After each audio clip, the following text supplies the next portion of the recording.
Dalam Bapa dan Putra dan Roh Kudus, amin. Allah Bapa di surga, kami bersyukur atas kerja keras dan penderitaan para pendahulu kami yang membuat kami menjadi Katolik. Dan kami bangga sebagai orang Katolik karena mereka datang kepada kami, kepada orang tua kami, kepada leluhur kami. Sehingga kami menjadi seperti sekarang ini, percaya kepada Kristus penyelamat, penebus, yang memberikan kepada kami bukan hanya hidup di dunia ini, rahmat di dunia ini, tetapi kehidupan abadi kekal di surga. Semoga darah para martir, para kudus, para pejuang Katolik semakin tumbuh subur bagi panenan untuk hari ini dan ke depan. Terpujilah namamu kini dan sepanjang segala masa. Amin. Gereja yakin bahwa karya keselamatan, karya kerasulan adalah buah dari Roh Kudus, buah dari bimbingan Roh Kudus dan malaikat-malaikat yang mendampingi kita dalam perjalanan hidup kita.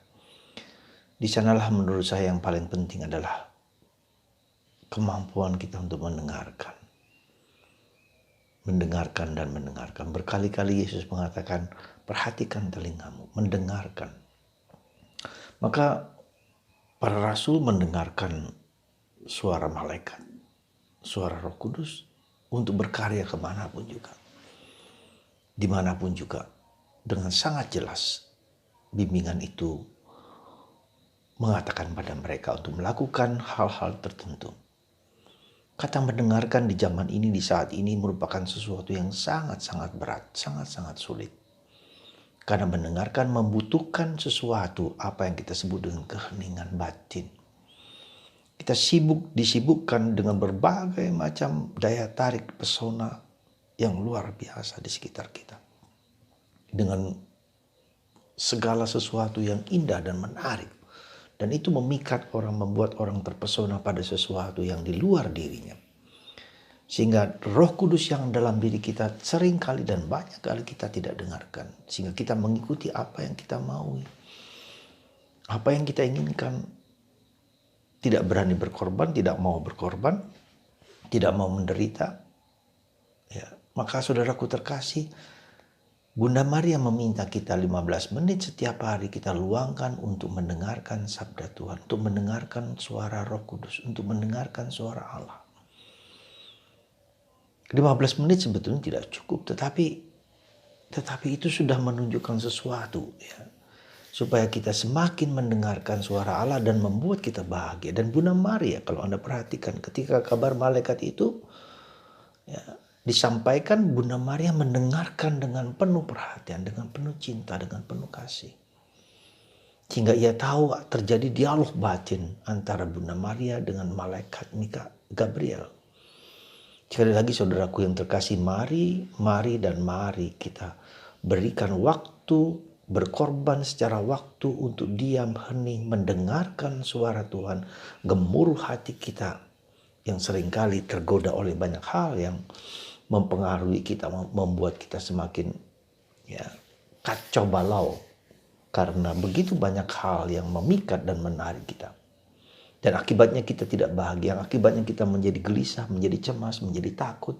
Karena tidak bersandar kepada Allah sendiri yang ada di dalam lubuk hati kita terdalam. Yang kedua, hari ini kita mengajak dengan kata mendengarkan dan kata keheningan. Itu adalah kata the salvation is about silence. Ya, kata mendengarkan membutuhkan keheningan. Dan orang yang hening itu akan diselamatkan karena dia mendengarkan suara batinnya yang terdalam. Bukan false self, tapi true self. Di dalam Tuhan, bersama Roh Kudus. Tuhan hadir dalam rohnya, dalam hati kita. The salvation is about silence.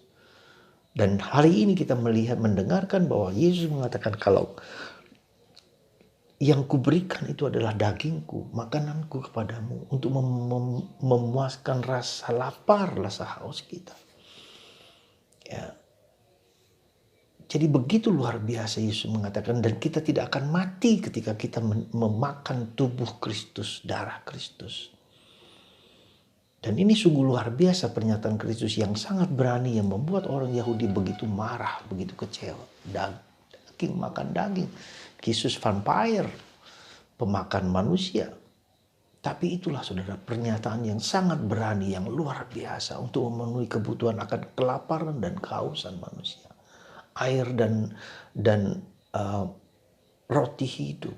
Gitu Yesus sendiri, kita makan. Jadi kita bersatu dengan Tuhan. Bukan makan dalam arti makan, tetapi meresapkan apa yang menjadi pikiran, menjadi perasaan, menjadi kehendak, menjadi kemauan Yesus, dan akhirnya menjadi kemauan Bapa. Ketika kita bertemu dengan Yesus, itu berarti Bapa yang membawa kita kepada Kristus. Kita menjadi Katolik itu karena Bapa yang membawa kita kepada Kristus. Untuk mendengarkan Dia, untuk mendapatkan masukan, untuk mendapatkan cinta, untuk mendapatkan kasih dari Yesus. Semoga saudaraku terkasih, ya, kita mendengarkan dalam keheningan. Sekali lagi, belajar berkorban. Dan untuk menjadi hening dan diam itu orang membutuhkan puritas kordis. Kita mau menjalankan kehendak Allah. Dalam keheningan itu apa? Kita ingin mengenal kehendak Allah. Kehendak Allah atas hidupku, atas dunia. Lalu kita mulai mendengarkan dan tahu apa yang harus kita lakukan di dunia ini. Dan itulah kehendak Tuhan. Jadi sekali lagi, kaitannya sangat erat. The salvation disebut silent. Keselamatan berkaitan dengan keheningan. Keheningan kita ketika kita mendengarkan diri kita yang sejati. Mendengarkan keselamatan dalam hidup kita. Mendengarkan Yesus yang tinggal dan Roh Kudus yang membimbing menuntun kita. Dan itu juga berarti kita mendengarkan suara Tuhan. Dan itulah keselamatan. Semoga Anda dan saya, kita semua memahami suara Tuhan, kehendak Tuhan, keheningan, keselamatan dalam Yesus, dalam Roh Kudus. Tuhan memberkati Anda semua dan kita semua supaya kita berani hening, diam di hadapan Tuhan. Dan itu berarti kita ingin menjalankan kehendak Tuhan.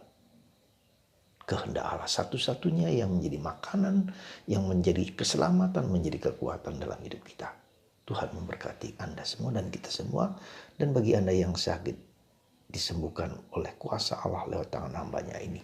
Dalam nama Bapa dan Putra dan Roh Kudus. Amin.